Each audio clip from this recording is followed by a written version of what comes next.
Bonjour à tous et à toutes, on se retrouve aujourd'hui pour parler de mon premier trimestre de grossesse. Donc je suis actuellement enceinte de 15 semaines, donc je voulais vous faire un petit peu le bilan de ce qui s'était passé. Donc j'avais pas lors de ma première grossesse fait de vidéo puisque je n'étais pas encore sur YouTube, donc là j'avais envie de prendre l'opportunité de faire un bilan et puis je vais aussi donner un petit coup de pied dans la fourmilière, donc je m'en excuse pour celles qui ne vont pas être d'accord avec moi, mais voilà, ça reste mon opinion. Je le partage, celles qui ne sont pas d'accord avec moi, je respecte, et puis sinon j'espère que ça va aider d'autres mamans qui sont dans les mêmes situations que moi. Donc je vais commencer par la découverte. Donc comment ai-je découvert ma grossesse?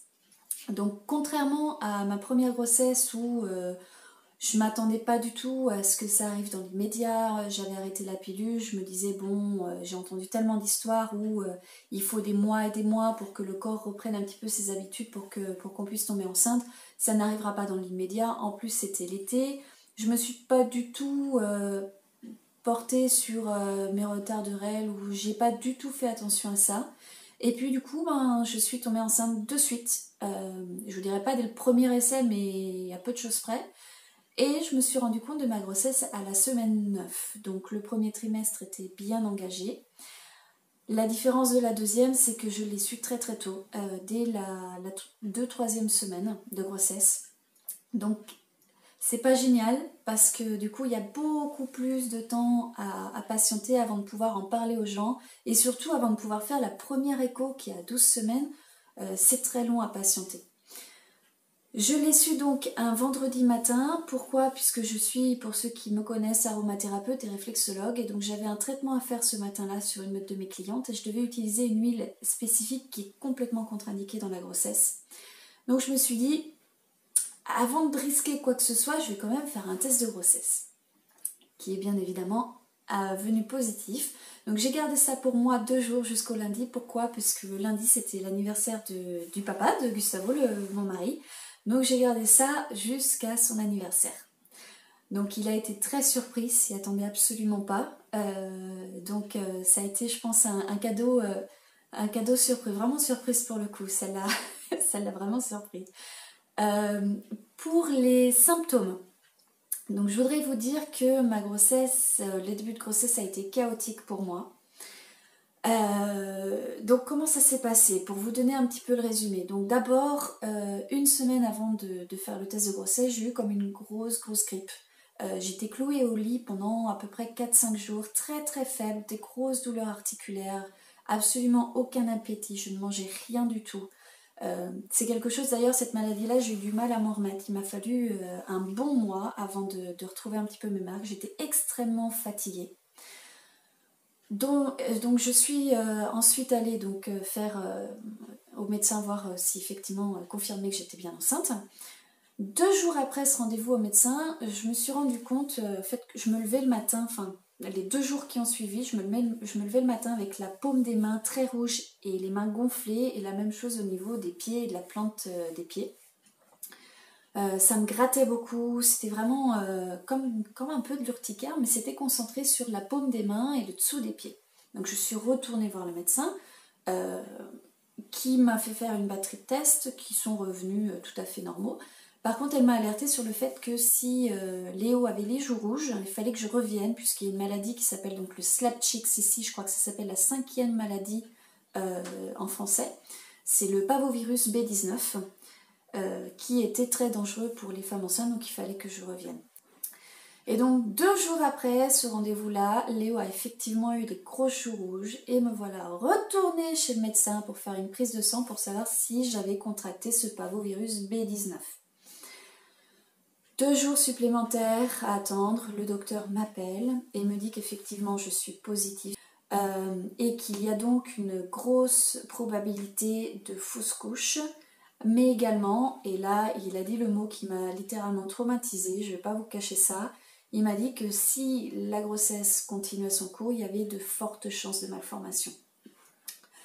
Donc je suis consciente que les médecins se couvrent en disant ce genre de choses, mais je pense qu'ils ne sont pas conscients du mal qu'ils peuvent faire à une future maman.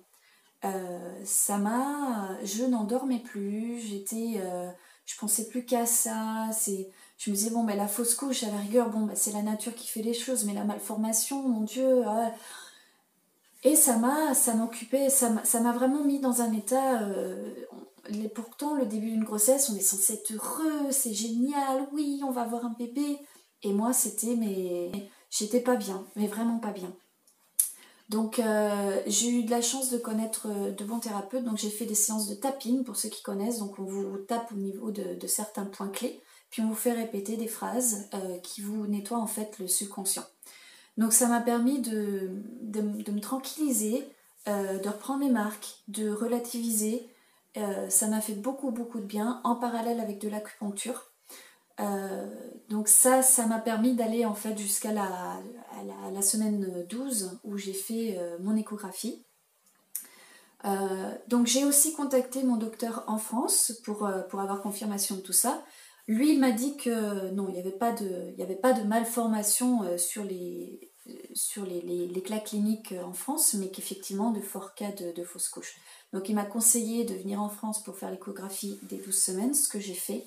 Sinon, côté physique, eh bien, dès le début, j'ai eu des douleurs au niveau des seins, les seins très tirés, des petites veines, hein, dès le début, j'avais des veines qui ont apparu, et puis des grosses douleurs au niveau des ovaires, comme si j'allais avoir mes règles, mais pendant au moins 2 mois. Donc ça aussi, c'est quelque chose qui me préoccupait parce que j'avais pas du tout eu ça pendant Léo, ma première grossesse. Donc ça me travaillait un petit peu, je me dis bah voilà, ça va pas, il y a quelque chose qui va pas. Grosse erreur, on va en parler tout à l'heure, mais ne comparez pas vos grossesses franchement. Donc voilà, donc par rapport à ça, si je passe à l'alimentation, vous vous en rendez compte, vous vous en doutez, ça a été chaotique pour moi. Puisque le fait d'avoir été malade, je n'avais absolument pas j'avais pas faim du tout. J'avais comme une légère nausée tout le temps. C'est pas une nausée à vomir, mais l'estomac un petit peu retourné, j'avais rien envie de manger et du coup c'était un petit peu un cercle vicieux parce que j'arrivais au moment où j'avais très faim. Tout d'un coup j'avais très faim et vous savez ce qui se passe quand ça arrive, on mange n'importe quoi, on se jette sur de la malbouffe. Je suis pourtant quelqu'un qui mange équilibré, qui aime beaucoup manger des fruits, des légumes, des avocats, des smoothies, des jus de fruits maison. Je ne mange jamais de plats industriels, de plats préparés. Et là, mais c'était l'opposé total. Tout ce que je ne mange pas normalement et tout ce qu'on ne devrait pas manger pendant une grossesse, eh ben c'était ce qui m'attirait, c'était ce que je mangeais. Donc c'était absolument incontrôlable. J'arrivais pas à gérer ça. Donc voilà, donc je tiens ici à notifier aux mamans qui passent par ça de ne pas culpabiliser. On a nos hormones qui font n'importe quoi, on est dans des situations de changement, c'est pas grave, franchement, relaxez-vous. Il y a des envies, on peut passer par là. Moi, pendant ma première grossesse, je n'ai absolument pas eu de problème, quel qu'il soit. Je n'ai jamais eu d'envie, jamais eu de nausée, jamais eu quoi que ce soit. Et là, mais vraiment... Alors, mon péché mignon, ça a été de manger le Nutella à la cuillère. Oui, mesdames, le Nutella à la cuillère. Mais je vais vous dire quelque chose, c'est que ma grosse erreur a été d'avoir acheté un pot Nutella. Si je n'avais pas eu ce pot à la maison, je n'aurais probablement pas du tout mangé de Nutella, puisque je fais partie de ces gens-là, si j'ai le produit à la maison, je vais le manger. Si je ne l'ai pas, bah, je ne vais pas forcément y penser, donc c'est pas quelque chose qui va m'attirer. Donc si vous savez que vous allez avoir une tendance à vous jeter sur quelque chose, ne l'achetez pas, ou alors il faut le donner à quelqu'un, il faut s'en débarrasser. Donc non mais vous rigolez, mais j'ai quand même donné mon pot Nutella à mon voisin. J'ai pas trouvé d'autre solution. Par contre, je vous rassure, à partir de la 13e semaine, ça se calme. Vous allez retourner à vos habitudes. Moi, je suis totalement retournée à mes bonnes vieilles habitudes de mon petit smoothie, de ma quinoa, de mes fruits frais. Je n'ai plus du tout ce problème d'alimentation. Donc voilà, j'avais pris 5 kilos quand même au tout début par rapport à ce gros bazar dans mon alimentation. Ça s'est rééquilibré après parce qu'au fait, naturellement, quand j'ai repris mon alimentation, tout est rentré dans l'ordre. Du coup, dès le début, j'ai quand même pris des petites vitamines comme ça de grossesse. Non seulement c'est recommandé, mais moi je me sentais quand même un petit peu soulagée de me dire quand même, dans le fond, j'aurai quand même des bons nutriments pour bébé. Il n'y aura pas que des cochonneries. Donc ça, c'est un bon point. La malbouffe, ce qu'elle m'a fait aussi, c'est que du coup, elle m'a constipée. Ça, c'est dans la logique des choses. Si on mange mal, on est souvent constipé. Par contre, j'ai réussi à le gérer très très bien avec ce genre de produit. Donc vous reconnaissez, c'est du gingembre. Donc je faisais des jus, ou je fais toujours d'ailleurs régulièrement des jus avec du gingembre, des carottes et des oranges. Quand j'en ai, je mets de la betterave également, de la betterave fraîche. Et c'est instantané, hein. Vous buvez votre jus le matin et 2-3 heures après, vous êtes déjà aux toilettes. Donc c'est quelque chose qui fonctionne très bien et c'est totalement naturel. Donc je vous le conseille pendant toute votre grossesse pour maintenir, pour éviter, prévenir la constipation. Et si vous êtes constipé, pour vous aider à éliminer. Ce que j'ai également fait, c'est j'ai commencé à prendre de ce genre de produit-là, l'Osimo Cosimon. C'est de l'homéopathie, c'est en prévention vraiment. C'est bon pour pas mal de choses, donc la gastro, etc., etc. Je le prends en préventif, donc c'est une fois par semaine. Et vraiment, ça m'a aidé. J'ai trouvé qu'au niveau système immunitaire, j'étais quand même beaucoup plus supportée. Dès que je prenais quelque chose d'un petit peu plus sain aussi, je mettais systématiquement mes petites graines de chia, pour ceux qui connaissent. C'est très bon en fer, en calcium, en zinc, en tout ce que vous voulez. C'est vraiment quelque chose de très très bon à prendre. Donc ce que je voudrais dire ici par rapport à l'alimentation, c'est vraiment ne culpabilisez pas. On a trop tendance à entendre des discours de malades qu'il faut faire le zéro tolérance sur la caféine, le zéro tolérance sur tel truc, zéro tolérance pour blablabla. Faut pas rentrer dans les abus, faut pas devenir parano. On est enceinte, oui, mais on n'est pas malade. Si vous avez l'habitude de prendre un petit café le matin, c'est pas parce que vous allez prendre votre café le matin que ça va faire du mal à bébé. On est d'accord. Une grossesse, c'est 9 mois, ok? Si vous vous frustrez pendant 9 mois à éviter de manger des choses qui vous font plaisir, alors on ne parle pas des huîtres, hein, on ne parle pas des crustacés, des choses qui vraiment là, il faut quand même faire attention parce qu'on ne sait jamais si vraiment c'est frais ou pas frais, on n'a pas vraiment le contrôle là-dessus. Mais votre petit bout de fromage, votre café le matin, est-ce qu'il vaut mieux vous frustrer et frustrer l'enfant et au final vous faire du mal que de vous faire un petit plaisir comme ça? On ne parle pas quand même de boire des litres d'alcool, on ne parle pas de boire des litres de café, on ne parle pas de boire... Vous voyez ce que je veux dire? Faites-vous confiance. La grossesse, c'est un bon moment, c'est quelque chose de joyeux. C'est pas un moment de frustration extrême, un moment où il faut tout bannir. Non, je vais contre ce genre de théorie-là. Je pense on fait tout de notre mieux pour qu'une grossesse se passe bien, mais n'allons pas dans l'extrême. Voilà, c'est mon point de vue. Tout le monde ne va pas être d'accord avec moi, mais je suis absolument contre la frustration et surtout en moment de grossesse. Niveau exercice, eh bien, vous vous en doutez, j'ai pas fait grand chose pendant les 3 premiers mois de grossesse parce que comme je vous disais, j'étais exténuée. Cette pseudo-grippe qui n'était pas une grippe, qui était donc le parvovirus B19, m'a complètement détruite dans le sens où je n'avais absolument plus d'énergie. Donc en dehors de promener mon chien le matin pendant peut-être une petite demi-heure, je ne faisais absolument rien d'autre. Ceci dit, à partir de la semaine 13, en même temps que j'ai repris mon alimentation, j'ai commencé à faire du yoga le matin et le soir. Je la fais tout le temps, la salutation du soleil. Première chose quand je me lève le matin et dernière chose que je fais avant d'aller me coucher. Ça aère l'esprit, ça vous libère. C'est aussi très très bon au niveau du buste, puisque ça vous étire ici.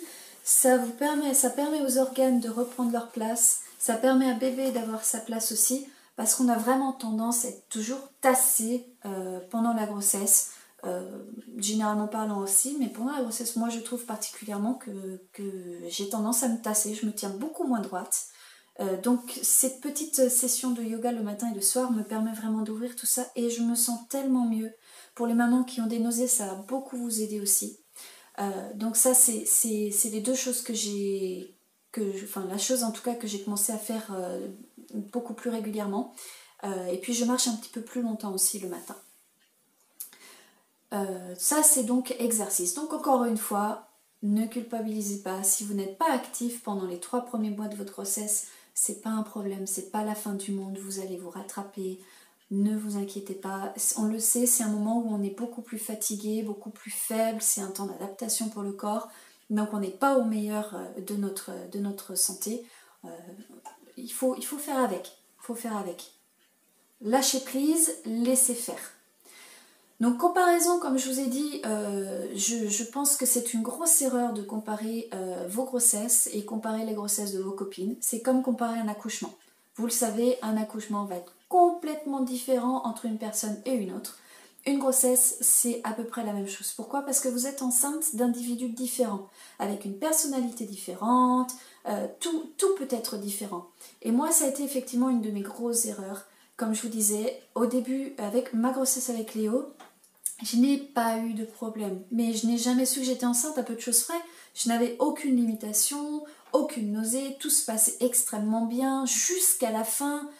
Et du coup, c'est un truc qui est venu en dessus de mes problèmes par rapport à tout ce que j'avais dans la tête.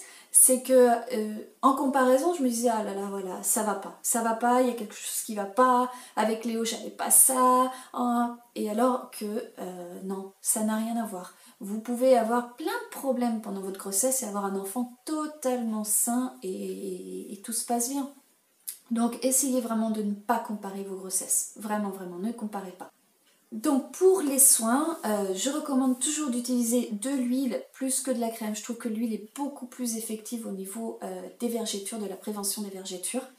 Vous pouvez utiliser n'importe quelle huile, pas d'huile par contre du commerce, de l'huile minérale, les huiles comme ça, il ne faut absolument pas toucher à ces choses-là. Prenez de l'huile pure, il faut que ce soit de l'huile pure, si vous pouvez organique, mais c'est pareil, on ne va pas non plus extrapoler. Si vous voulez juste de l'huile normale, moi j'utilise à part égale de l'huile de rose musquée, de macadamia, d'onagre et de germe de blé. Donc je masse mes hanches et mon ventre tous les matins et tous les soirs. Et puis j'essaye aussi de descendre au niveau des fesses et de l'intérieur des cuisses quand je peux le faire ou quand j'y pense surtout. Parce que c'est aussi des zones où vraiment on va avoir la peau qui va s'étirer. La nature est bien faite, tout va bien se passer. N'écoutez pas toutes les conneries qui peuvent être dites autour de vous. Surtout, je vous demande, n'allez pas sur Internet. Ne lisez pas tout ce qu'il peut y avoir sur Internet. Vous allez trouver tout et son opposé. Donc, ne faites pas ces erreurs-là qui vont vous donner plus de préoccupations qu'autre chose. J'ai moi un bon livre, enfin je le considère bon personnellement, c'est La grossesse pour les nuls. C'est un livre qui est très basique, mais il est positif. Il vous aide à aller de l'avant, il vous donne beaucoup d'informations toujours positives. Il n'y a vraiment pas de... On ne vous alarme pas, tout est là pour vous aider à aller de l'avant dans cette grossesse. Donc, zéro culpabilité s'il vous plaît. Laissez-vous aller, faites de votre mieux. Donc voilà, je sais que tout le monde ne va pas être d'accord avec moi, mais c'est mon point de vue, je le répète. Donc j'espère que ça va aider certaines mamans à se sentir mieux. Donc voilà, écoutez, je vous souhaite une très bonne fin de journée. Ciao ciao!